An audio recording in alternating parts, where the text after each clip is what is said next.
Before my skin grew tight around the noise and clutter of life, before I felt sharp the heavy of shoulds and deadlines and bills, when I was young enough still for time to stretch long and spacious like the hallway, where I rolled pretty glass marbles to hear them clatter and ping on wood, I fell in love. I spent hours outside after dark as the stars came out to shine, and the moon, and it seemed the heavens drew near as I climbed my favorite tree, wrapped thick in the mystery of night. I'd look up at the stars and wonder aloud, who are you, the one to inspire such beauty as this? Moonlight on bare branches and the songs and stories been humming in my heart. I wondered at the love I felt poured out safe and warm like fireside high up in that tree. Wondered, would it follow me down and inside when I finally had to leave?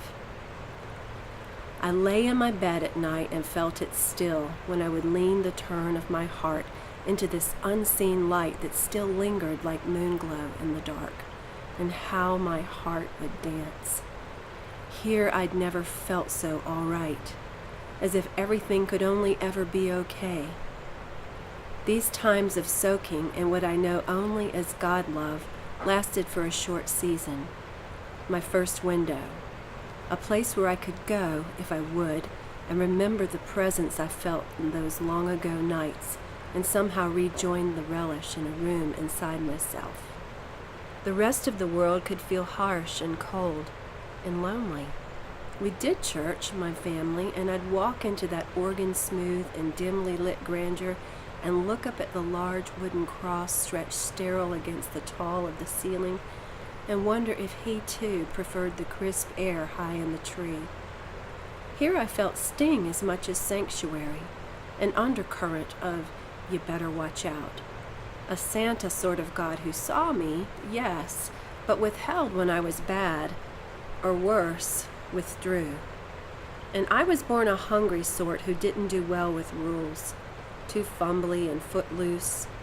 When it came to things straight and narrow, I could pull off a piss-poor performance at best. I knew I wasn't that girl. Couldn't be good for goodness sake. But oh my God, I longed for more of this generous presence that lit my heart under those bright winter stars. Had the air really been charged with such a kindness? What kind of love was that? As I grew older and fell into step with demand for appearances and favors doled out, I wondered, had I only imagined? No, said the voices of my fears. I'd simply stopped deserving. The river just gone dry.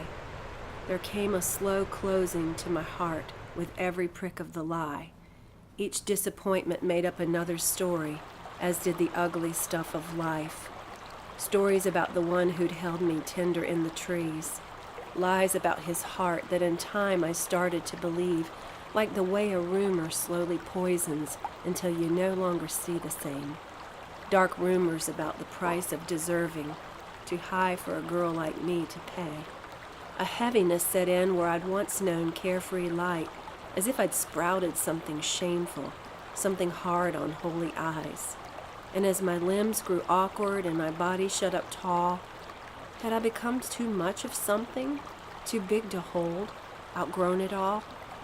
There came to my soft places an edge of silent grief where I'd once felt gently known, seen generous by loving eyes so understanding and bright that every drop of knowing was a kindness, a sunbath of warmth over the very whole of me.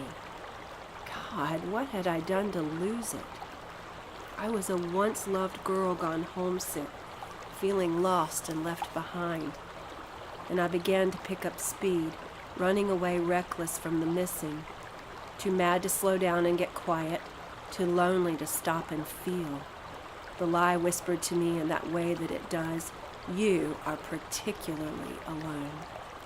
And so I closed my arms tight over my heart, jaw hard and breath held short and quick like the runaway I became, shutting out the one who'd brushed over my senses and spirit like orange blossom and firelight and lightning over the sea, with the tenderness and strength of a mother's devotion, until my fear had melted like wax.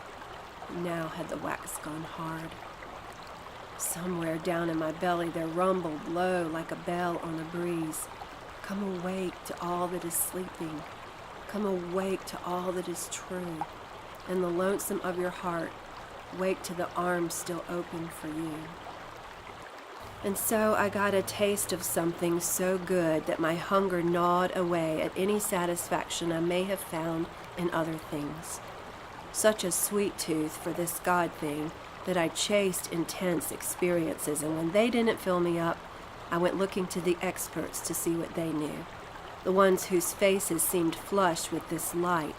I wanted to scoot up close to those who seemed to carry that faraway scent, and when I found a cluster of people whose believing seemed to give them joy, I leaned into the process, drawn in and open.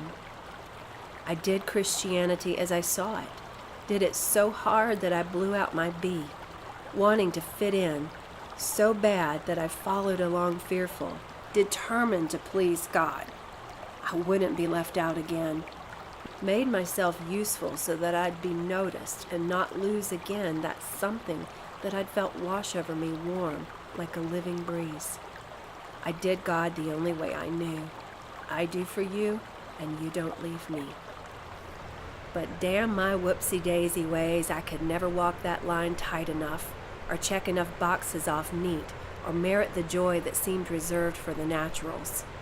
The best I could manage was the little self-righteous rush that came with the longer than usual run of good behavior, or with my spastic dance with good intentions.